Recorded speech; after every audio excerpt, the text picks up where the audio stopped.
Hello everyone, welcome to T1 academy. My self Sudheer Kumar. Friends, మనం already తెలంగాణకు సంబంధించినటువంటి previous year MCQs discuss చేస్తున్నాం కదా. సో ఇండియన్ జాగ్రఫీలో మనం మరికొన్ని ఎంసీక్యూస్ డిస్కస్ చేద్దాం. సో ఫస్ట్ క్వశ్చన్ కనుక చూసుకున్నట్లయితే, ఫస్ట్ క్వశ్చన్ ఏంటండి?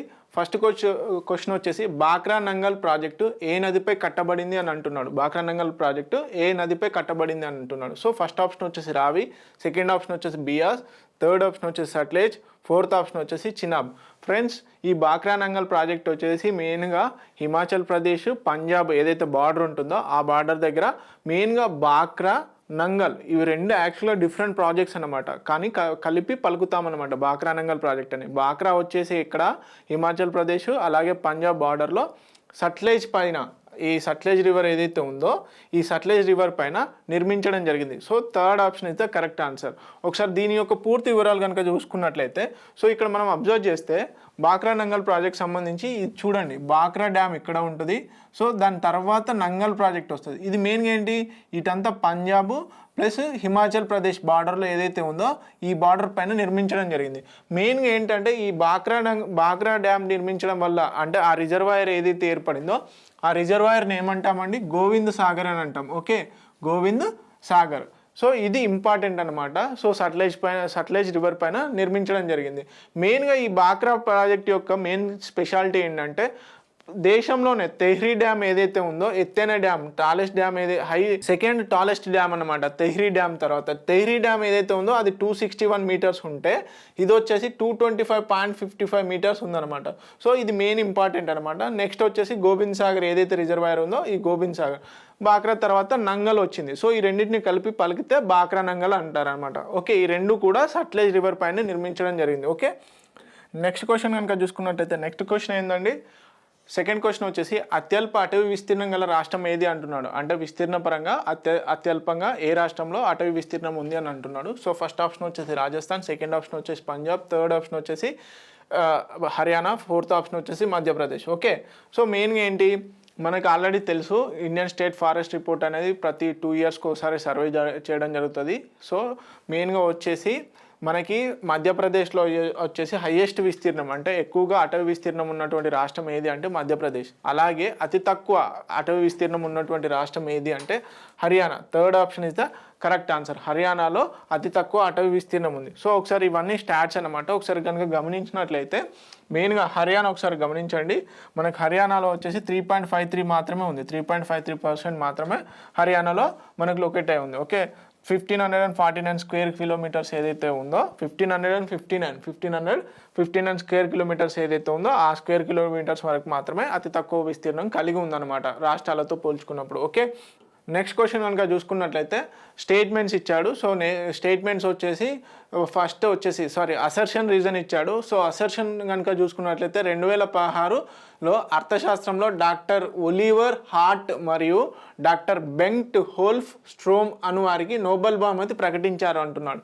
సో రీజన్ ఏంటి, మార్కెట్ ఆధిపత్యం మరియు నియంత్రణపై వారి విశ్లేషణకు నోబెల్ బహుమతి వచ్చిందని అంటున్నాడు.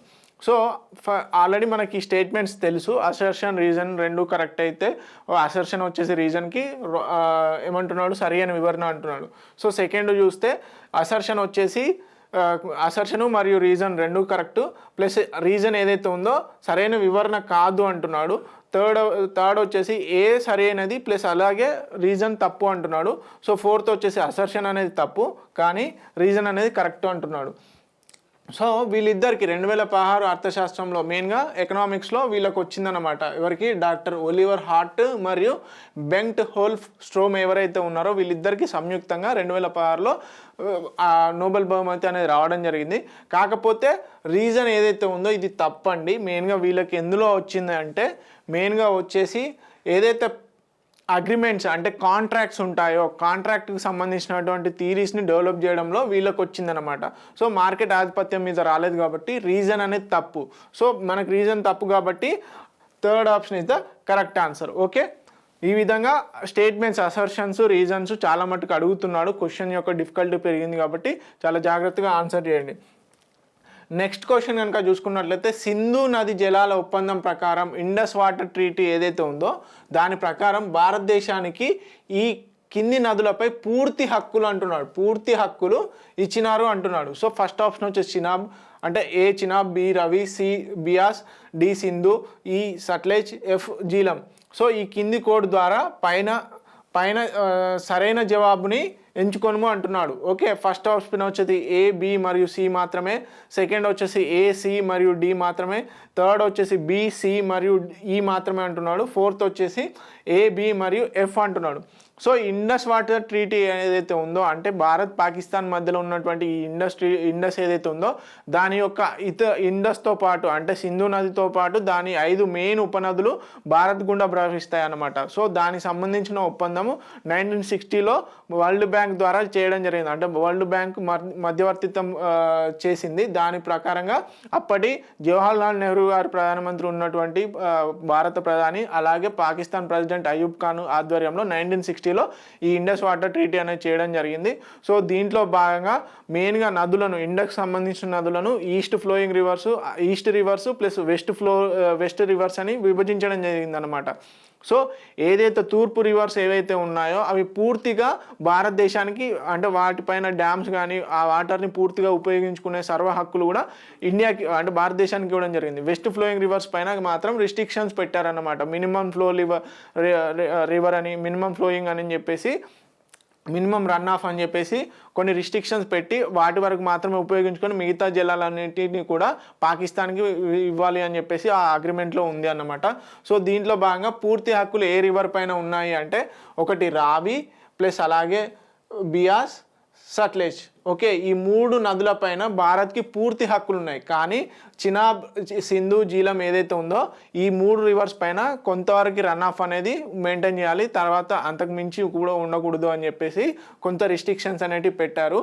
సో కరెక్ట్ ఆన్సర్ వచ్చేసి థర్డ్ ఆప్షన్ బీసీఈ, అంటే ఏదైతే రావి, బియాస్, సట్లెజ్ రివర్స్ ఉన్నాయో ఆ రివర్స్ వచ్చేసి మనకి పూర్తి హక్కులు ఇవ్వడం జరిగింది. సో దీనికి ఇండస్ వాటర్ ట్రీటీకి సంబంధించి ఒకసారి మనం చూసుకున్నట్లయితే మెయిన్గా ఈ రావి, బియాస్, సట్లెజ్ మెయిన్గా ఇట్లా కనుక డివైడ్ చేస్తే, ఒకసారి ఇలా కనుక డివైడ్ చేస్తే ఏమవుతుంది, ఈస్ట్ వెస్ట్ అవుతుంది కదా. సో ఈ ఈస్ట్ రివర్స్ రావి, బియాస్, సట్లెజ్ ఏదైతే ఉందో ఈ రివర్స్ వచ్చేసి ఇండియాకి పూర్తి హక్కులు ఇవ్వడం జరిగింది. అలాగే చినాబ్, జీలం ప్లస్ అలాగే ఇండస్ రివర్ ఏవైతే ఉన్నాయో ఈ వెస్ట్ రివర్స్ అంటాం కదా, ఈ వెస్ట్ రివర్స్ వచ్చేసి మనకి పాకిస్తాన్కి ఇవ్వడం జరిగింది. కాకపోతే దీనికి ఇండియా మీద కొంత రిస్ట్రిక్షన్స్ పెట్టడం జరిగింది. సో ఇది ఇండస్ వాటర్ ట్రీటీకి సంబంధించినటువంటి పూర్తి డీటెయిల్స్. ఓకే, ఆల్రెడీ దీని గురించి డీటెయిల్గా డిస్కస్ చేసుకున్నాము. అప్పుడు పాకిస్తాన్ ప్రెసిడెంట్ అయూబ్ ఖాన్ ప్లస్ అలాగే prime minister of India Jawaharlal Nehru గారి ఆధ్వర్యంలో ఈ ఒప్పందం జరిగింది. అంటే మెయిన్గా వరల్డ్ బ్యాంక్ అనేది మెయిన్గా దీనికి మధ్యవర్తిత్వం జరిగింది.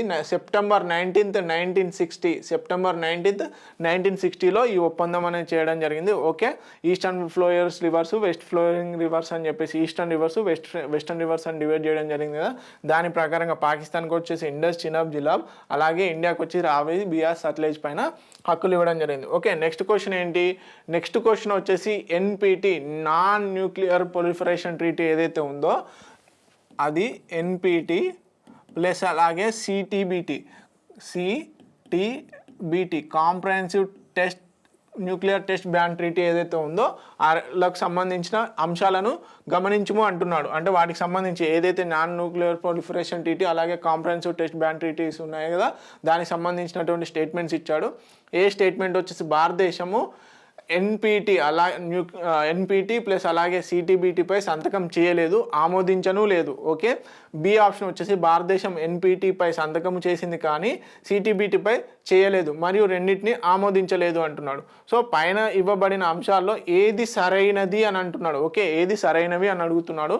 ఫస్ట్ ఆప్షన్ వచ్చేసి ఏ మాత్రమే, సెకండ్ ఆప్షన్ వచ్చేసి బి మాత్రమే, థర్డ్ వచ్చేసి ఏబి మరియు ఏబి 2 అంటున్నాడు, ఫోర్త్ వచ్చేసి ఏ కాదు బి కాదు, అంటే 2 రాంగ్ అంటున్నాడు. ఒకసారి ప్రాపర్గా చూసుకున్నట్లయితే యాక్చువల్గా ఈ సిటిబిటి కానీ ఎన్పిటి కానీ చూసుకున్నట్లయితే ఈ రెండింటిపైన కూడా భారతదేశం సైను చేయలేదు ప్లస్ అలాగే ఆమోదించను కూడా లేదు. సో దీన్ని బట్టి ఏమవుతుంది, సంతకము చేయలేదు ప్లస్ ఆమోదించను లేదు. సో ఫస్ట్ ఆప్షన్ ఒకటే కరెక్ట్ అవుతుంది. సో రాంగ్ స్టేట్మెంట్ వచ్చేసి బి స్టేట్మెంట్. సో దీన్ని బట్టి ఫస్ట్ ఆప్షన్ ఏ మాత్రమే కరెక్ట్ కాబట్టి first option is the correct answer. ఇంకోటి ఏంటి అంటే ఇక్కడ మీరు గమనించాల్సింది ఏంటంటే సంతకము చేయలేదు అంటున్నాడు, ప్లస్ ఆమోదించను లేదు అంటున్నాడు. వీటికి మధ్య తేడా గమనించాలండి. యాక్చువల్గా ఇక్కడ సబ్జెక్ట్లో మెయిన్గా ఏంటంటే ఈ సిటీబీటీ కానీ ఎన్పిటి కానీ అంటే ఇంటర్నేషనల్ ట్రీటీస్ని సైన్ చేసి అది మన భారతదేశంలో దానికంటే ఒక బిల్లు క్రియేట్ చేసి ఆమోదం పొందినప్పుడు ఆమోదించినట్లు అవుతుంది. అంటే సంతకం చేసినంత మాత్రాన దాన్ని పాటిస్తున్నట్టు కాదు. అంటే భారత పార్లమెంట్లో కూడా దానికి సంబంధించి ఏదో ఒక చట్టం కానీ చట్టరూపకంగా ఒక బిల్లును ప్రవేశపెట్టి చట్టం చేసినట్లయితే అప్పుడు ఆమోదించినట్టు కిందికి వస్తుంది అనమాట. సో ఈ డిఫరెన్స్ని గమనించండి. సంతకం పెట్టాలి, సంతకం పెట్టినాక భారత పార్లమెంటుకు సంబంధించి భారత పార్లమెంట్లో ఏదో ఒక బిల్లు రూపకంగా దీనికి ఆ టాపిక్కి సంబంధించి ఆ విషయానికి సంబంధించి బిల్ అనేది పాస్ చేసినప్పుడు ఆమోదించిన కింద లెక్క అవుతుంది అన్నమాట. ఓకే, ఈ విధంగా ఏంటి ఎన్పిటి కానీ నాన్ న్యూక్లియర్ ప్రొలిఫరేషన్ ట్రీటీ కానీ సిటీబీటీలు కానీ సంతకము చేయలేదు, అలాగే ఆమోదించను లేదు. సంతకం చేయండి ఆమోదం ఎట్లా చేస్తాం, ఇది ఒక లాజిక్ అన్నమాట. ఓకే, నెక్స్ట్ క్వశ్చన్ చూస్తే భారత్ మరియు మయన్మార్ల సంయుక్త కాలాదాన్ మల్టీమోడల్ ట్రాన్సిట్ ప్రాజెక్ట్లో ఈ కింది వానిలో ఏ రవాణా సౌకర్యాలు ఉన్నాయి అని అడుగుతున్నాడు.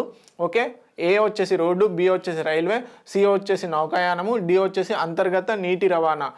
ఓకే, ఇన్లాండ్ వాటర్ అంటాం కదా, ఇన్లాండ్ వాటర్ ట్రాన్స్పోర్ట్ అంటాం చూడు, అది అంతర్గత నీటి రవాణా.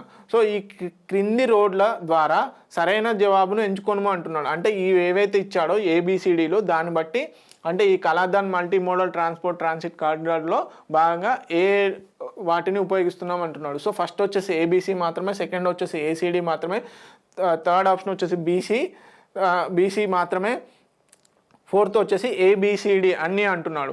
సో ఈ కలాదాన్ మల్టీమోడల్ ట్రాన్స్పోర్ట్ ప్రాజెక్ట్ ఏదైతే ఉందో ఇది మెయిన్గా భారత్ మయన్మార్ మధ్యలో జరుగుతుందన్నమాట. దీనికి ఏంటంటే మెయిన్గా దీని యొక్క మెయిన్ ఇంటెన్షన్ ఏంటంటే వెస్ట్ బెంగాల్ నుంచి ఏదైతే ఉందో మనము నార్త్ ఈస్టర్న్ స్టేట్స్కి సరుకులు అంటే మిజోరాం, నాగాల్యాండ్ ఇవైతే ఉన్నాయి కదా వాటి వరకు సరుకుల్ని చేరువేయాలి అంటే అక్కడ ఏమవుతుందంటే చికెన్ నెక్ అని ఒక ప్రాంతం ఉంటుంది, అక్కడ నుంచి మాత్రమే వెళ్ళాలన్నమాట. So it's a long distance అనమాట. దాన్ని కవర్ చేసుకోవడానికి ప్లస్ అలాగే మయన్మార్తో సంయుక్తంగా ఏం చేశారు, కొంచెం బిజినెస్ అనేది డెవలప్ చేసుకోవాలి కాబట్టి ఈ ఒప్పందం చేసుకోవడం జరిగిందనమాట. ఈ ప్రాజెక్ట్ని డెవలప్ చేస్తున్నారు. దాంట్లో భాగంగా రోడ్డు మరియు నౌకాయానము అలాగే అంతర్గత నీటి రవాణా ఈ మూడింటిని ఉపయోగించుకొని ఏం చేస్తున్నారు, ఈ ప్రాజెక్ట్ని డెవలప్ చేయడం జరిగింది. దీంట్లో రైల్వే అనేది లేదు, రైల్వే ట్రాన్స్పోర్ట్ అనేది లేదు. So second option is the correct answer. ACD మాత్రమే ఈ కలాదాన్ మల్టీమోడల్ ట్రాన్స్పోర్ట్ ప్రాజెక్ట్లో ఉన్నాయన్నమాట.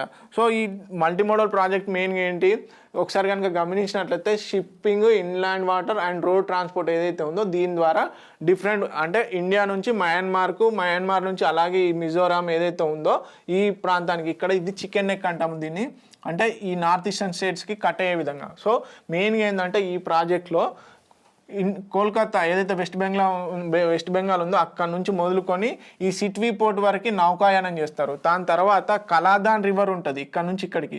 ఈ కలాదాన్ రివర్లో ఏం చేస్తారు, ఇన్లాండ్ వాటర్ ట్రాన్స్పోర్ట్ అనేది డెవలప్ చేస్తారు. తర్వాత ఇక్కడ నుంచి ఏం చేస్తారు, హైవే ద్వారా మిజోరాం ఈ ప్రాంతాలకు సరుకు రవాణా చేసుకోవడం కోసము అంటే ఈజీగా ఇదంతా తిరిగి వెళ్ళేదానికంటే ఈ ప్రాంతాలకి ఇది చాలా చీపెస్ట్ రూట్ అన్నమాట, cheapest and least distance route అన్నమాట. సో అందుకని చెప్పేసి అలాగే ఇతర దేశాలతో ఇండియా యొక్క సత్సంబంధాలు పెంచుకోవడం కోసం అని చెప్పేసి ఈ ప్రాజెక్ట్ని డెవలప్ చేయడం జరిగిందనమాట. దీంట్లో భాగంగా రోడ్డు ప్లస్ అలాగే సీ రూటు అలాగే ఇన్లాండ్ వాటర్స్ ద్వారా చేయడం జరుగుతుంది అనమాట. మెయిన్గా ఏంటి, కోల్కతా నుంచి సిట్వీ వరకు ఏం చేస్తారు, నౌకాయానం ద్వారా చేస్తారు. తర్వాత సిట్వీ పోర్ట్ ఏదైతే ఉందో మయన్మార్ అనేది సిట్వీ పోర్ట్ అనేది మయన్మార్లో లొకేట్ అయింది. ఇక్కడ కూడా ఇంకో పాయింట్ వచ్చింది జాగ్రఫికల్ పాయింట్ ఆఫ్లో. సో ఇక్కడ నుంచి ఏం చేస్తారు, సిట్వీ పోర్ట్ నుంచి మళ్ళీ ఏం చేస్తారు, కలాదాన్ రివర్ ఏదైతే ఉందో దీని ద్వారా ఈ కలాదాన్ రివర్ ద్వారా ఈ ప్లాట్వా ఏదైతే ఉందో దీని వరకు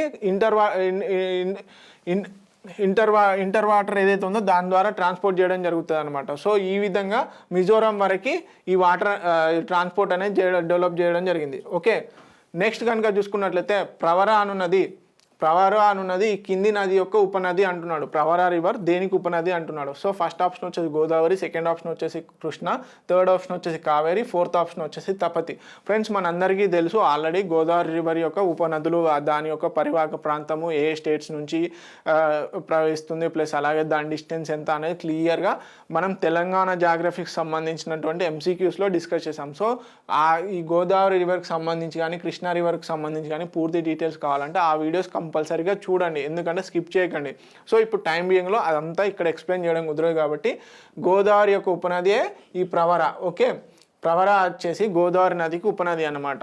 ఒక్కసారి ప్రవర రివర్ యొక్క డీటెయిల్స్ కనుక చూసుకున్నట్లయితే దీని మొత్తం లెంత్ వచ్చేసి 208 కిలోమీటర్స్. అలాగే క్యాచ్మెంట్ ఏరియా ఏదైతే ఉందో 6537 స్క్వేర్ కిలోమీటర్స్. అలాగే ఇది ఎక్కడ అండి, సహ్యాద్రి ఏదైతే ఉందో అంటే వెస్టర్న్ ఘాట్స్లోనే జన్మించడం జరుగుతుంది. ప్లస్ ఎక్కడ కులుంగ్ అండ్ రత్నగాడ్ ఏదైతే ఉందో ఈ కులుంగ్ అండ్ రత్నగాడ్ దగ్గర ఈ రివర్ అనేది ఆరిజినేట్ అవుతుంది. అలాగే ఈ ప్రవర రివర్ పైన రందా ఫాల్స్ అనేది ఎక్కడ ఉందని కూడా అడగొచ్చు. అది ప్రవర రివర్ పైన ఉంది. ఓకే, మెయిన్గా ఇది వచ్చేసి న్యూవాసా అనే ప్రాంతంలో గోదావరి రివర్లో కలవడం జరుగుతుంది. దీని యొక్క మెయిన్ ట్రిబ్యూటరీ అంటే ప్రవరయే గోదావరికి ట్రిబ్యూటరీ. అలాంటి ప్రవరకి ఇంకొక ట్రిబ్యూటరీ ఉంది అన్నమాట. ఏది అది మూలా రివర్ వచ్చేసి ప్రవర యొక్క ట్రిబ్యూటరీ అన్నమాట. ఓకే, నెక్స్ట్ కనుక చూసుకున్నట్లయితే నెక్స్ట్ క్వశ్చన్ వచ్చేసి భూగర్భ జల అభివృద్ధి స్థాయి అధికముగా గల రాష్ట్రం ఏది అని అంటున్నాడు. ఫస్ట్ వచ్చేసి గుజరాత్, సెకండ్ వచ్చేసి పంజాబ్, థర్డ్ ఆప్షన్ వచ్చేసి Jammu and Kashmir, fourth option వచ్చేసి మహారాష్ట్ర. భూగర్భ జల అభివృద్ధి స్థాయి అధికంగా గల రాష్ట్రం అంటే గ్రౌండ్ వాటర్ డెవలప్మెంట్ ఏదైతే ఉందో దానికి సంబంధించి ఎక్కడ అధికంగా ఛాన్సెస్ ఉన్నాయని అంటున్నాడు. సో మెయిన్గా మనందరికీ తెలుసు ఫస్ట్ ఆప్షన్ వచ్చేసి గుజరాత్, సెకండ్ ఆప్షన్ వచ్చేసి పంజాబ్, థర్డ్ ఆప్షన్ వచ్చేసి జమ్మూ కాశ్మీర్, ఫోర్త్ ఆప్షన్ వచ్చేసి మహారాష్ట్ర. ఫ్రెండ్స్ ఇది ఏంటి అంటే కొంచెం డిఫికల్ట్ క్వశ్చన్. అంటే ఇక్కడ ఏంటంటే గ్రౌండ్ వాటర్ వినియోగంలో ఏ స్టేట్ టాప్లో ఉంది అని అన్నాడు, కానీ ఇక్కడ భూగర్భ జల అభివృద్ధి గ్రౌండ్ వాటర్ డెవలప్మెంట్ ఎక్కడ అధికంగా ఉంది అని అంటున్నాడు. సో ఫస్ట్ ఆప్షన్ గుజరాత్లో చాలా మట్టికి గ్రౌండ్ వాటర్ డెవలప్మెంట్ అనేది జరుగుతుంది, కానీ ఇక్కడ అభివృద్ధి స్థాయికి అధికంగా గల రాష్ట్రం అంటున్నాడు, ఛాన్సెస్ ఎక్కడ ఉన్నాయని అంటున్నాడు.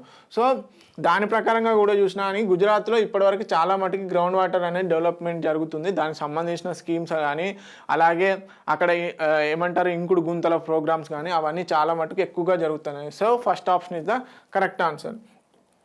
నెక్స్ట్ క్వశ్చన్ కనుక చూసుకున్నట్లయితే దక్షిణ భారతదేశంలోని నీలగిరి కొండలకు దక్షిణ చివరన ఉన్న కనుమ ఏది అంటున్నాడు. అంటే మౌంటైన్ పాస్ ఏది అని అడుగుతున్నాడు. ఓకే, ఫస్ట్ వచ్చేసి పాల్ఘాట్ సందు అంటే కనుమ, పోర్ఘాట్ కనుమ, థర్డ్ వచ్చేసి ఉదక సందు, ఫోర్త్ ఆప్షన్ వచ్చేసి కూర్గు కనుమ. ఫ్రెండ్స్ ఆల్రెడీ మనకి పాసెస్ అంటే నాతులా కానీ ప్లస్ అలాగే జిప్కీలా కానీ జీలప్లా కానీ ఇలాంటి పాసెస్ అనేవి మన హిమాలయాస్లో ఉన్నాయి. అలాగే మనకి వెస్టర్న్ ఘాట్స్లో కూడా కొన్ని పాసెస్ ఉన్నాయన్నమాట. సో ఆ పాసెస్ గురించి అడుగుతున్నాడు అనమాట. సో ఆ పాసెస్లో భాగంగా దక్షిణాన చివరన ఉన్నటువంటి పాస్ ఏది అని అడుగుతున్నాడు, అంటే కనుమ ఏది అని అడుగుతున్నాడు. అది పాల్ఘాట్ సందు అనేది మెయిన్గా వెస్టర్న్ ఘాట్స్లో ఉంది. సో ఇది దక్షిణాన ఉన్నటువంటి చివరి పాస్ అన్నమాట. ఓకే, నెక్స్ట్ కనుక చూసుకున్నట్లయితే ఒకసారి పాల్ఘాట్ ఇవి ఏవైతే ఉన్నాయో ఇవన్నీ కూడా తాల్ఘాట్ అలాగే బోర్ఘాట్ ప్లస్ ఇక్కడ వచ్చేసి పాల్ఘాట్, ఇక్కడ ఇది వచ్చేసి పాల్ఘాట్, ఇక్కడ వచ్చేసి సక్తఘాట్ ఏదైతే ఉందో ఇవన్నీ కూడా మనకి ఘాట్స్ అన్నమాట, వెస్టర్న్ ఘాట్స్లో ఉన్నటువంటి మౌంటైన్ పాసెస్. సో ఇవి తాల్ఘాట్ వచ్చేసి ముంబై నుంచి నాసిక్ని కనెక్ట్ చేస్తుంది. అలాగే బోర్ఘాట్ వచ్చేసి ముంబై టు పూణేను కనెక్ట్ చేస్తుంది. అలాగే పాల్ఘాట్ వచ్చేసి పాల్కాన్ కోయంబత్తూర్ అంటే పాలక్కాడ్ వచ్చేసి కేరళలో ఉంటే కోయంబత్తూర్ అంటే మెయిన్గా కేరళ తమిళనాడు కనెక్ట్ చేస్తుంది. అలాగే తిరువనంతపురం మదురై ఇది ఏదైతే ఉందో ఈ సెన్గొట్టై గ్యాప్ ఏదైతే ఉందో అది వచ్చేసి ఈ తిరువనంతపురం మదురైని కనెక్ట్ చేస్తుంది అన్నమాట. ఓకే, సో ఒకసారి పాల్ఘాట్ గురించి సంబంధించినటువంటి వివరాలకు వెళ్తే ఇది మెయిన్గా వచ్చేసి నీలగిరి హిల్స్ నార్త్న అంటే ఈ పాల్ఘాట్కి నార్త్ సైడ్న ఇప్పుడు సపోజ్ ఇది మౌంటైన్ పాస్ అనుకుందాం. ఓకే, ఇది మౌంటైన్ పాస్. ఈ మౌంటైన్ పాస్కి నార్త్ సైడ్న నీలగిరి హిల్స్ ఉన్నాయి. అలాగే సౌత్ సైడ్న ఏమున్నాయంటే అనమలై హిల్స్ ఉన్నాయి. ఈ అనమలై హిల్స్ ప్లస్ నీలగిరి హిల్స్లో ఉన్నదే ఈ పాల్ఘాట్ అన్నమాట. ఓకే, మెయిన్గా ఇక్కడ నుంచి అదే ఇంపార్టెంట్ పాయింట్, ప్లస్ అలాగే దానికి సంబంధించి ఆల్రెడీ పాసెస్ గురించి డిస్కస్ చేస్తాము, దేన్ని కనెక్ట్ చేస్తున్నాయని. తాల్ఘాట్ వచ్చేసి నాసిక్ టు ముంబై, బోర్ఘాట్ వచ్చేసి ముంబై టు పూణే, పాల్ఘాట్ వచ్చేసి కేరళ తమిళనాడు అంటే కొచ్చి చెన్నై. ఓకే, సెన్కోట వచ్చేసి cardamom hills links Thiruvananthapuram Madurai. Okay, next question కనుక చూసుకున్నట్లయితే ఆసియా ఖండంలో బ్రహ్మపుత్ర నది వివిధ దేశాల్లో ప్రవహిస్తుంది. ఆ దేశాలు ఏవి అంటున్నాడు. మెయిన్గా బ్రహ్మపుత్ర నది అనేది ఆసియా ఖండంలోనే ప్రవహిస్తుంది కదా. సో ఆ రివర్ అనేది ఏ కంట్రీస్ నుంచి పాస్ అవుతుంది అని అంటున్నాడు. ఓకే, ఫస్ట్ ఆప్షన్ వచ్చేసి నేపాల్, భూటాన్, భారత్ మరియు చైనా. సెకండ్ వచ్చేసి టిబెట్, చైనా, భూటాన్ మరియు భారత్. థర్డ్ వచ్చేసి చైనా, భారత్, భూటాన్ మరియు బంగ్లాదేశ్. ఫోర్త్ వచ్చేసి టిబెట్, చైనా, భారత్ మరియు బంగ్లాదేశ్. ఓకే, మెయిన్గా అంటే ఒకసారి ఆర్డర్ కనుక చూసుకున్నట్లయితే మనకి ఎక్కడ జన్మిస్తుంది, టిబెటా భూటానా? టిబెట్లో జన్మిస్తుంది, తర్వాత చైనా, తర్వాత భారత్ మరియు బంగ్లాదేశ్. ఈ విధంగా అన్నమాట, టిబెట్, చైనా, భారత్ మరియు Bangladesh. So fourth option is the correct answer. మిగతా ఆప్షన్స్ చూడండి, టిబెట్, చైనా, భూటాన్ మరియు భారత్ అంటున్నాడు, కానీ బంగ్లాదేశ్ స్కిప్ చేశాడు ఇక్కడ. సో బంగ్లాదేశ్ గుండా పోయేది ఏంటి, మెయిన్గా ఒకవేళ ఎలిమినేషన్ ప్రాసెస్లో కనుక వెళ్తే మనకి బంగ్లాదేశ్ అనేది కంపల్సరీగా ఉంటుంది. సో బంగ్లాదేశ్ ఉన్నటువంటి ఆప్షన్స్ కనుక రెండే. సో ఈ విధంగా కూడా ఆన్సర్ని రాబట్టవచ్చు. సో టిబెట్, చైనా, భారత్ అలాగే బంగ్లాదేశ్. ఓకే, నెక్స్ట్ క్వశ్చన్ కనుక చూసుకున్నట్లయితే నెక్స్ట్ క్వశ్చన్ వచ్చేసి భారతదేశంలో ప్రస్తుతం 3 బంగారు గనులు పనిచేస్తున్నాయి, వాటిలో ఒకటి ఏది అని అడుగుతున్నాడు. ఓకే, మెయిన్గా ఏంటి, ఇండియాలో ఓన్లీ 3 గోల్డ్ మైన్స్ సంబంధించి గోల్డ్ మైన్స్ మాత్రమే పనిచేస్తున్నాయి. ఆ 3 గోల్డ్ మైన్స్లలో ఒకటి ఏది అని అడుగుతున్నాడు. సో ఫస్ట్ ఆప్షన్ వచ్చేసి హిరాబుద్దీన్ జార్ఖండ్, సెకండ్ ఆప్షన్ వచ్చేసి కోలార్ కర్ణాటక, థర్డ్ వచ్చేసి సింగ్రా పశ్చిమ బెంగాల్, ఫోర్త్ ఆప్షన్ వచ్చేసి సాంగ్లీ మహారాష్ట్ర. ఓకే, మెయిన్గా మనకి ఏంటి అంటే ఈ కోలార్ కర్ణాటక అనేది చాలా ఫేమస్, ఇది స్టిల్ ఆపరేట్లో ఉంది. ఓకే, కోలార్ కర్ణాటక అనేది ఇప్పుడు ప్రస్తుతం ఆపరేట్లో ఉంది. మరి అదేవిధంగా ఏవేవి మనకు ఆపరేషన్లో ఉన్నాయి అంటే చూసుకున్నట్లయితే మెయిన్గా ఇవి వచ్చేసి ఈ మ్యాప్ను కనుక గమనించినట్లయితే మెయిన్గా మైన్స్ ఎక్కడెక్కడ ఉన్నాయి, ఈ రెడ్ అని హుత్తి ప్లస్ అలాగే ధార్వాడ, హన్సన్ ఇవన్నీ కూడా మనకి దేనికి సంబంధించినవి గోల్డ్ మైన్స్ అన్నమాట. సో మెయిన్గా హత్తి మైన్స్ కానీ కోలార్ మైన్స్ కానీ ఇవి ఆపరేషన్లో ఉన్నాయి. అలాగే ఇంకోటి వచ్చేసి కుందేర్కొచ్చా జార్ఖండ్ ఏదైతే ఉందో ఇక్కడ కూడా గోల్డ్ మైన్స్ అనేటివి యాక్టివ్లో ఉన్నాయి. ఈ 3 మాత్రమే ప్రస్తుతానికి యాక్టివ్లో ఉన్నాయి అన్నమాట. ఓకే, సో నెక్స్ట్ క్వశ్చన్ కనుక చూసుకున్నట్లయితే నెక్స్ట్ క్వశ్చన్ వచ్చేసి భారత్ నైరుతి ప్రాంతంలో ఉన్న అత్యంత ఎత్తైన పర్వత శిఖరం ఏది అని అడుగుతున్నాడు. ఓకే, క్వశ్చన్ జాగ్రత్తగా గమనించండి, నైరుతి ప్రాంతంలో అంటున్నాడు, భారతదేశానికి నైరుతి ప్రాంతంలో అంటున్నాడు. ఓకే, ఫస్ట్ ఆప్షన్ వచ్చేసి కల్బుబాయ్ శిఖరం మహారాష్ట్ర, సెకండ్ వచ్చేసి సోన్సోగర్ శిఖరం గోవా, థర్డ్ వచ్చేసి బోడాబెట్ట శిఖరం తమిళనాడు, ఫోర్త్ వచ్చేసి అనైముడి శిఖరం కేరళ. ఫ్రెండ్స్ మనందరికీ తెలుసు నైరుతి అంటున్నాడు. ఓకే, నైరుతి కనుక చూసుకున్నట్లయితే ఇప్పుడు నార్త్ అనుకుంటే ఇది సౌత్ అనుకుంటే మనకి ఇక్కడ నుంచి మాన్సూన్స్ వస్తాయి నైరుతి నుంచి, అంటే ఇక్కడ నుంచి కనుక. సో ఈ ప్రాంతంలో అత్యంత ఎత్తైన శిఖరం ఏది అంటున్నాడు. సింపుల్గా దక్షిణాన ఉన్నటువంటి శిఖరమే, దక్షిణాన అత్యంత ఎత్తులో ఉన్నటువంటి శిఖరమే మనకి ఈ శిఖరం అవుతుంది అనమాట. సో అదేంటి, అనైముడి శిఖరం ఏదైతే ఉందో అనైముడి శిఖరం ఏది నైరుతి ప్రాంతంలో అత్యంత ఎత్తైన శిఖరం అన్నమాట. Okay, fourth option is the correct answer. ఒకసారి కనుక చూసుకున్నట్లయితే highest peak in peninsular plateau వచ్చేసి అనైముడి హిల్స్లో ఉంది. సో ఆ హైయెస్ట్ పీక్ ఏది అనైముడి అన్నమాట. ఓకే, దీన్ని ఎలిఫెంట్ మౌంటైన్స్ అని కూడా అంటారు, ఎలిఫెంట్ మౌంటైన్స్ అని ఈ అనైమల్ హిల్స్ని అంటారు అనమాట. ఓకే, నెక్స్ట్ కనుక చూసుకున్నట్లయితే ఈ మెయిన్గా ఈ మ్యాప్ వచ్చేసి ఏంటి, ఈ మ్యాప్ వచ్చేసి మనకి ఏ మౌంటైన్స్ రీజియన్స్ ఉన్నాయో ఆ మౌంటైన్ రేంజెస్లో ఉన్నటువంటి హైయెస్ట్ పీక్స్ అన్నమాట. ఇప్పుడు ఆరావళి రేంజ్లో మౌంట్ అబు, అలాగే ఈ సాత్మాలా రేంజ్లో వచ్చేసి దోడాప్, ఇవన్నీ కూడా మనకి హైయెస్ట్ మౌంటైన్ పీక్స్. ఒకసారి చాలా జాగ్రత్తగా నోట్ చేసుకోండి. ఓకే, ఇప్పుడు ఇవి మనకు పూర్వాంచల్లో వచ్చేసి ఇక్కడ నోకర్క్, అలాగే దాఫా హిల్స్ ప్లస్ మౌంట్ సారామతి, ఇవన్నీ కూడా మనకి highest mountain peaks in that ranges అన్నమాట. ఓకే, సో నెక్స్ట్ క్వశ్చన్ కనుక చూసుకున్నట్లయితే హిమాలయ పర్వతాలు ఈ క్రింది 5 దేశాలలో వ్యాపించి ఉన్నాయి అంటున్నాడు. అంటే సింపుల్గా ఏమడుగుతున్నాడు అంటే హిమాలయ పర్వతాలు ఏ దేశాల్లో వ్యాపించి ఉన్నాయని అంటున్నాడు. మెయిన్గా 5 దేశాలు ఉన్నాయి కదా, ఆ 5 దేశాలు ఏంటి అంటున్నారు. ఫస్ట్ వచ్చేసి భూటాన్, ఇండియా, నేపాల్, చైనా మరియు పాకిస్తాన్. సెకండ్ వచ్చేసి భూటాన్, ఇండియా, ఆఫ్ఘనిస్తాన్, చైనా మరియు పాకిస్తాన్. థర్డ్ వచ్చేసి భూటాన్, ఇండియా, నేపాల్, ఇండోనేషియా మరియు పాకిస్తాన్. ఫోర్త్ వచ్చేసి ఆస్ట్రేలియా, ఇండియా, నేపాల్, చైనా మరియు పాకిస్తాన్. ఫ్రెండ్స్, మనము ఒకసారి కనుక మ్యాప్ని క్లియర్గా గమనిస్తే, ఒకసారి మనం దీని ద్వారా వెళ్తే ఒకసారి చూడండి, ఇది హిమాలయన్ పర్వతాలకు సంబంధించినటువంటి రేంజెస్. సో ఇండియాలో ఆల్రెడీ ఉంటాయని తెలుసు, తర్వాత చైనా అని తెలుసు, నేపాల్ అని తెలుసు, తర్వాత భూటాన్ అని తెలుసు. సో ఎన్ని కంట్రీస్ వచ్చాయి, మళ్ళీ తర్వాత పాకిస్తాన్. సో ఇక్కడ ఏంటి ఒకసారి చూడండి, పాకిస్తాన్లో, నేపాల్లో, చైనాలో, భూటాన్లో ఎన్ని కంట్రీస్ అయ్యాయి, మొత్తం 5 కంట్రీస్. సో ఆప్షన్స్ ఒకసారి చూసుకున్నట్లయితే మనకేంటి, భూటాన్, ఇండియా, నేపాల్, చైనా మరియు Pakistan. So first option is the correct answer అవుతుంది. ఫ్రెండ్స్, ఇక్కడ ఏంటంటే హిమాలయాస్ ఆల్రెడీ ఆఫ్ఘనిస్తాన్లో కానీ ఇటు మయన్మార్లో కానీ కొంత భాగం విస్తరించి ఉంటాయి. కాకపోతే ఎక్కువగా మెయిన్గా ఇక్కడ కనుక చూస్తున్నట్లయితే మనకి ఇక్కడ మెయిన్గా ఇంకోటి ఎక్కడ స్కిప్ అయిందంటే, ఇక్కడ నేపాల్ అనేది ఉంటుంది కదా, ఈ నేపాల్ అనేది ఈ ఆప్షన్స్లో స్కిప్ అయింది. సో మెయిన్ భాగం ఎక్కువగా నేపాల్లోనే, మౌంట్ ఎవరెస్ట్ కానీ ఇలాంటివన్నీ నేపాల్లోనే ఉంటాయి కాబట్టి ఈ ఆప్షన్లో నేపాల్ అనేది స్కిప్ అయింది. ప్లస్ ఇంకోటి ఏంటి, ఇక్కడ మళ్ళీ చైనా స్కిప్ అయింది, మేజర్ పార్ట్. సో మేజర్గా ఎక్కడెక్కడ విస్తరించి ఉన్నాయనేది చూసుకున్నట్లయితే ఈ 5 countries India, Bhutan, Nepal, China, పాకిస్తాన్లలో ఎక్కువగా వ్యాపించి ఉన్నాయన్నమాట. ఓకే, సో అందుకని చెప్పేసి ఫస్ట్ ఆప్షన్ కరెక్ట్ అవుతుంది. సో ఇలాంటి క్వశ్చన్స్లలో కన్ఫ్యూజ్ అయ్యే ఛాన్సెస్ ఉంటాయి కాబట్టి మేజర్ పోర్షన్ ఎక్కడ విస్తరించి ఉన్నాయనేది చూసుకోవాలి.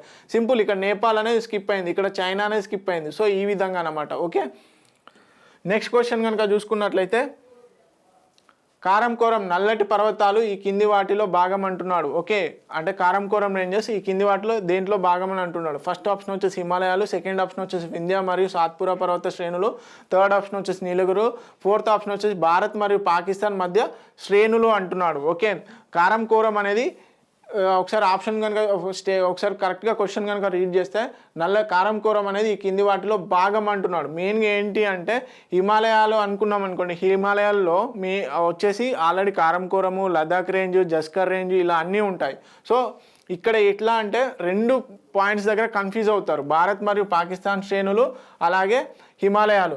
సో ఇక్కడ ఏంటి అంటే కరెక్ట్ ఆప్షన్ వచ్చేసి fourth option is the correct answer. ఎందుకు, భారత్ మరియు పాకిస్తాన్ మధ్యలో ఇవి కారంకోరం రేంజెస్లో ఏదైతే సియాచిన్ గ్లేషియర్ ఉందో అక్కడ డిస్ప్యూట్ ఉంది కదా.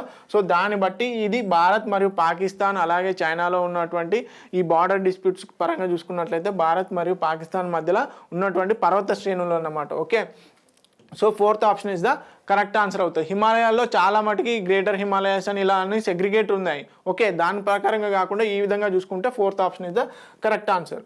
సో నెక్స్ట్ క్వశ్చన్ కనుక చూసుకున్నట్లయితే, భారతదేశంలో ఋతుపవన వాతావరణానికి కారణాలు ఏమిటి అంటే, మెయిన్గా మనం ఏంటి మన వాతావరణం మెయిన్గా దేనిపైన డిపెండ్ అయి ఉంది, భారతదేశం యొక్క వాతావరణము ఈ ఋతుపవనాలపైన డిపెండ్ అయి ఉంది. సో దాని ప్రకారంగా చూసుకున్నట్లయితే దానికి కావాల్సిన రీజన్స్ ఏంటి అని అంటున్నాడు. ఫస్ట్ వచ్చేసి ప్రదేశము అంటే ప్లేస్, లొకేషన్ ఒక రకంగా చెప్పాలంటే. సెకండ్ వచ్చేసి ఉష్ణోగ్రత భేదాలు, టెంపరేచర్ డిఫరెన్సెస్, తర్వాత ఊర్ధ్వ వాయు ప్రసరణము, అలాగే అంతర ఉష్ణ ప్రాంతాల సమ్మేళనం. ఓకే, ఫస్ట్ ఆప్షన్ వచ్చేసి 1 మాత్రమే. సో సెకండ్ ఆప్షన్ వచ్చేసి 2 and 3, అలాగే థర్డ్ ఆప్షన్ వచ్చేసి second, third, fourth. Okay, second, third, fourth options అంటున్నాడు. ఫోర్త్ వచ్చేసి 1, 2, 3, 4. ఓకే, 1, 2, 3, 4. ఒకసారి కనుక గమనించినట్లయితే మెయిన్గా ఈ ఋతుపవనాలకు సంబంధించి మనకేంటి, ప్రదేశము ప్లస్ అలాగే ఉష్ణోగ్రత భేదాలు, ఊర్ధ్వవాయు ప్రసరణము, అలాగే అంతర ఉష్ణ ప్రాంతాల సమ్మేళనం, ఈ 4 కూడా మనకి ఈ ఋతుపవనాల వాతావరణానికి కారణం అన్నమాట. So fourth option is the correct answer అవుతుంది. Okay, fourth option is the correct answer. Next question కనుక చూసుకున్నట్లయితే, ఈ మధ్య భారతదేశంలో అత్యధిక వార్షిక వర్షపాతం ఎక్కడ నమోదైంది అని అడుగుతున్నాడు. ఫస్ట్ ఆప్షన్ వచ్చేసి నామ్చి సిక్కిం, సెకండ్ ఆప్షన్ వచ్చేసి మాన్సిన్రామ్ మేఘాలయ, థర్డ్ ఆప్షన్ వచ్చేసి శంబా హిమాచల్ ప్రదేశ్, ఫోర్త్ వచ్చేసి చిరపుంజి పశ్చిమ బెంగాల్. ఫ్రెండ్స్, మనందరికీ తెలుసు ఇది సింపుల్ డైరెక్ట్ క్వశ్చన్. మాన్సిన్రామ్ ఏదైతే ఉందో మేఘాలయలో ఉన్నటువంటి మాన్సిన్రామ్ దగ్గర ఎక్కువగా వార్షిక వర్షపాతం అనేది సంభవిస్తూ ఉంటుంది. ఓకే, నెక్స్ట్ క్వశ్చన్ కనుక చూసుకున్నట్లయితే, ఉత్తరాఖండ్లోని జిమ్ కార్బెట్ జాతీయ ఉద్యానవనం దేనితో సంబంధం కలిగి ఉంది అని అడుగుతున్నాడు. అంటే జిమ్ కార్బెట్ నేషనల్ పార్క్ ఏదైతే ఉందో దేనికి ఈ ఇచ్చినటువంటి ఆప్షన్స్లో దేనికి రిలేటెడ్. ఫస్ట్ వచ్చేసి ఔషధ మొక్కలు, సెకండ్ ఆప్షన్ వచ్చేసి పక్షులు, థర్డ్ వచ్చేసి వన్యప్రాణులు, ఫోర్త్ వచ్చేసి సీతాకోక చిలుకలు. ఈ జిమ్ కార్బెట్ నేషనల్ పార్క్ ఏదైతే ఉందో హెయిలీ నేషనల్ పార్క్ అని ఒకప్పుడు పిలిచేవాళ్ళు. ఇది ఇండియాలోనే అలాగే ఏషియాలోనే ఫస్ట్ నేషనల్ పార్క్ అన్నమాట. ఓకే, ఏంటి ఇండియాలోనే ఫస్ట్ నేషనల్ పార్కు, అలాగే ఏషియాలోనే ఫస్ట్ నేషనల్ పార్క్ కూడా ఈ జిమ్ కార్బెట్ నేషనల్ పార్క్ ఉంది. సో ఈ జిమ్ కార్బెట్ నేషనల్ పార్క్ యొక్క పూర్వపు నేమ్ ఏంటి? హెయిలీ నేషనల్ పార్క్ అని చెప్పేసి అప్పటి గవర్నర్ జనరల్ పైన ఎవరైతే ఉన్నారో ఆయన పేరు మీదుగా పెట్టడం జరిగిందనమాట. ఇక్కడ చాలా మటుకు హంటింగ్ ఇవన్నీ జరుగుతుండడం వల్ల అప్పుడు దీన్ని నేషనల్ పార్క్గా ప్రకటించారన్నమాట. ఓకే, ఇక్కడ మెయిన్గా వన్యప్రాణులు అనేటివి ఫేమస్.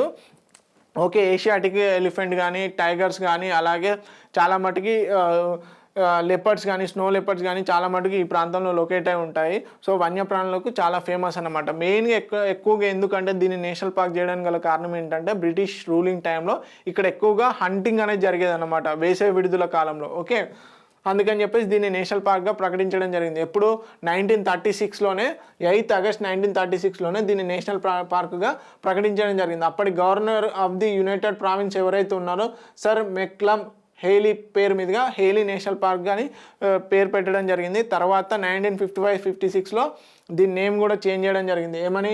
కార్బెట్ నేషనల్ పార్క్ అని. తర్వాత జిమ్ కార్బెట్ నేషనల్ పార్క్ అని పేరు చేయడం జరిగింది. అలాగే ప్రాజెక్ట్ టైగర్ కింద 1973లో ఇక్కడ టైగర్ రిజర్వ్ అనేది కూడా ఏర్పాటు చేయడం జరిగింది. ఓకే, ఇది మెయిన్గా ఇక్కడ శివాలిక్ హిమాలయస్ ఏదైతే ఉందో, శివాలిక్ హిమాలయస్ అండ్ తెరై ప్రాంతం ఏదైతే ఉందో అక్కడ ఇది లొకేట్ అయి ఉంది. రాయల్ బెంగాల్ టైగర్కి చాలా ఫేమస్. ఓకే, నెక్స్ట్ క్వశ్చన్ కనుక చూసుకున్నట్లయితే పశ్చిమ కనుమల శిఖరాలు ఈ రకపు మృత్తికలతో ఆవరించబడి ఉన్నాయి అని అంటున్నాడు. ఓకే, ఏ రకమైన సాయిల్స్ అనేవి ఈ వెస్టర్న్ ఘాట్స్లో ఉన్నాయి మెయిన్గా అంటున్నాడు. ఫస్ట్ వచ్చేసి పర్వతీయ మృత్తికలు, సెకండ్ వచ్చేసి లాటరైట్ మృత్తికలు, థర్డ్ వచ్చేసి అటవీ మృత్తికలు, ఫోర్త్ వచ్చేసి ఎర్ర మృత్తికలు. మెయిన్గా వచ్చేసి మనం ఆల్రెడీ ఇంతకుముందు ప్రీవియస్ క్లాసెస్లో డిస్కస్ చేసుకున్నాం. ఏమని? ఒక పర్వతం నుంచి వర్షం పడితే దాని వాళ్ళ నుంచి మెయిన్గా సారవంతమైన మట్టి ఏదైతే ఉందో ఆ సాయిల్ అంతా కొట్టుకొని పోయి తర్వాత మెయిన్గా రాళ్ళతో కూడినటువంటి సాయిల్ మాత్రం మిగులుతుంది. సో దాన్ని లాటరైట్ సాయిల్స్ అంటాము. So second option is the correct answer. మెయిన్గా ఈ వెస్టర్న్ ఘాట్స్ ఏదైతే ఉందో ఆ ప్లేసెస్లో మెయిన్గా లాటరైట్ సాయిల్స్ అనేవి చాలా ఫేమస్ అనమాట. ఓకే, అందుకని చెప్పేసి కాఫీ కానీ, తేయాకు కానీ ఇవన్నీ ఎక్కువగా అక్కడే పండిస్తారు. సో నెక్స్ట్ క్వశ్చన్ కనుక చూసుకున్నట్లయితే కన్యాకుమారి ఎక్కడ ఉంది అని అడుగుతున్నాడు. సో ఫస్ట్ ఆప్షన్ వచ్చేసి కర్కటక రేఖకు ఉత్తరంగా, సెకండ్ ఆప్షన్ వచ్చేసి భూమధ్య రేఖకు దక్షిణంగా, థర్డ్ ఆప్షన్ వచ్చేసి మకరేఖకు దక్షిణంగా, ఫోర్త్ ఆప్షన్ వచ్చేసి భూమధ్య రేఖకు ఉత్తరంగా. సో ఫ్రెండ్స్, మనకు అందరికీ తెలుసు మనం ఎక్కడ ఉత్తరార్ధగోళంలో ఉన్నాం, అంటే భూమధ్య రేఖకు ఉత్తరంగా ఉన్నాం చాలా మటుకి. ఓకే, మనం 6 degrees 45 minutes నార్త్ లాటిట్యూడ్ నుంచి మనది స్టార్ట్ అవుతుంది. అంటే అండమాన్ నికోబార్లో ఉన్నటువంటి ఇందిరా పాయింట్ నుంచి చూసుకున్నప్పుడు, అదే మెయిన్లాండ్ నుంచి చూసుకున్నట్లయితే కన్యాకుమారి. సో ఆ విధంగా బేస్ చేసుకొని కన్యాకుమారి ఏదైతే ఉందో ఇక్కడ ఉన్నటువంటి కన్యాకుమారి భూమధ్య రేఖకు ఉత్తరంగా ఉంది, నార్త్ సైడ్ ఉంది కాబట్టి so fourth option is the correct answer. మనం ఉత్తరార్ధగోళంలో ఉన్నాం, simple logic. Okay, next question కనుక చూసుకున్నట్లయితే ఈ కింది వాటిలో ఏది కావేరీ నది యొక్క ఉపనది అంటున్నాడు. కావేరీ నది యొక్క ఉపనది ఏది అని అడుగుతున్నాడు. సో ఫస్ట్ ఆప్షన్ వచ్చేసి హేమావతి, సెకండ్ ఆప్షన్ వచ్చేసి సింస, థర్డ్ ఆప్షన్ వచ్చేసి అమరావతి, ఫోర్త్ ఆప్షన్ వచ్చేసి ఇంద్ర. ఆల్రెడీ ఇది సేమ్ రిపీటెడ్ క్వశ్చనే, కాకపోతే ఆప్షన్ మాత్రమే చేంజ్ చేశాడు. కావేరి యొక్క రివర్ ఉపనది ఏది అంటే కావేరి నది యొక్క ఉపనది వచ్చేసి అమరావతి అని చెప్పేసి ఆల్రెడీ ప్రీవియస్ క్లాసెస్లో కూడా డిస్కస్ చేసుకోవడం జరిగింది ఈ కావేరి రివర్ గురించి. సో మెయిన్గా ఇది ఎక్కడ అంటే బ్రహ్మగిరి రేంజ్ ఏదైతే ఉందో బ్రహ్మగిరి హిల్స్లో కావేరి రివర్ వచ్చేసి బ్రహ్మగిరి హిల్స్ వెస్టర్న్ ఘాట్స్లో ఉన్నటువంటి బ్రహ్మగిరి హిల్స్లో మెయిన్గా కూర్గు డిస్టిక్ అంటే కొడుగు డిస్టిక్ ఏదైతే ఉందో అక్కడ జన్మిస్తుంది అనమాట. సో ఈ కావేరీ రివర్ పైన శివసముద్రం వాటర్ ఫాల్స్ అనేది కూడా ఉంది. సో మెయిన్గా అమరావతి రివర్ వచ్చేసి అన్నమలై హిల్స్ ఏదైతే ఉందో అన్నమలై హిల్స్లోని పలై హిల్స్ దగ్గర మంజంపట్టి దగ్గర ఈ అమరావతి రివర్ అనేది ఆరిజిన్ ఉంది. అలాగే ఇది ఎక్కడ అమరావతి రివర్ అనేది కావేరీ రివర్ని కరూర్ అనే ప్లేస్ వద్ద మీట్ అవ్వడం జరుగుతుంది. ఇది ఇక్కడ అమరావతి రివర్ వచ్చేసి ఈ కరూర్ ప్లేస్ ఏదైతే ఉందో అక్కడ గ్రాండ్ ఆనకట్ట ఏదైతే ఉందో అది కూడా కావేరీ రివర్ పైనే కట్టడం జరిగిందని తెలుసుకున్నాం ఆల్రెడీ. సో దాని ఇంకో రివర్స్ అంటే మెయిన్ ఇంకో రివర్స్ వచ్చేసి అర్కవతి, హేమవతి, లక్ష్మణ తీర్థ, సింస, అలాగే కాబిని, హర్గని అని చెప్పేసి ఇవన్నీ కూడా మనకి ఏది కావేరీ రివర్ యొక్క ట్రిబ్యూటరీస్ అన్నమాట. ఓకే, ఇదండి ఇండియన్ జాగ్రఫీ సంబంధించినటువంటి ఎంసీక్యూ. సో ఈ విధంగా చాలా మటుకి ట్రిక్స్ యూజ్ చేస్తూ ఆన్సర్ ఎలా రాబట్టాలనేది క్లియర్గా చెప్పడం జరుగుతుంది. సో ఫ్రెండ్స్, ఆల్రెడీ ఎగ్జామ్స్ దగ్గర పడుతున్నాయి. So focus on your studies. ఎలాంటి అంటే బయట పనులు ఎలాంటివి పెట్టుకోకుండా జస్ట్ స్టడీస్ పైన ఫోకస్ చేయండి. కొంచెం హార్డ్ వర్క్ చేస్తే ఖచ్చితంగా జాబ్ వస్తుంది. మేము చెప్పే ట్రిక్స్ ఏవైతే ఉన్నాయో అవి పాటించండి, ఎగ్జామ్స్లో ఖచ్చితంగా రిజల్ట్ కనిపిస్తుంది. సో మీరు ప్రాక్టీస్ చేసేటప్పుడు కూడా ఈ ట్రిక్స్ అప్లికేబుల్ అవుతున్నాయా లేదా అనేది కూడా ఒకసారి క్రాస్ చెక్ చేసుకోండి. ఎందుకంటే కొన్ని క్వశ్చన్స్కి అప్లికేబుల్ అవ్వచ్చు, కొన్నిటికి కాకపోవచ్చు. మేము ఇక్కడ ఈజియెస్ట్ వే ఆఫ్ మెథడ్ చెప్తున్నాం కాబట్టి సో దాన్ని ప్రాక్టీస్ చేయడానికి ట్రై చేయండి. సబ్జెక్ట్ అనేది క్లియర్గా చెప్తాము, ఇంపార్టెంట్ పాయింట్స్ వరకు మాత్రమే చెప్తాము. అంటే ఆల్రెడీ మీరు సబ్జెక్ట్ చదివి ఉంటారు. సో ఇది ఎలా అంటే రివైజ్ మోడ్ అనమాట. సో ఇందులో ఇది ఇందులో అని చెప్పేసి సబ్జెక్టు కూడా టచ్ అవుతూ ఉంటుంది, కాకపోతే ఇంపార్టెంట్ పాయింట్స్ మాత్రమే చెప్పడం జరుగుతుంది. సో చాలా జాగ్రత్తగా వినండి. So thank you so much. Please watch T1 Academy. Thank you.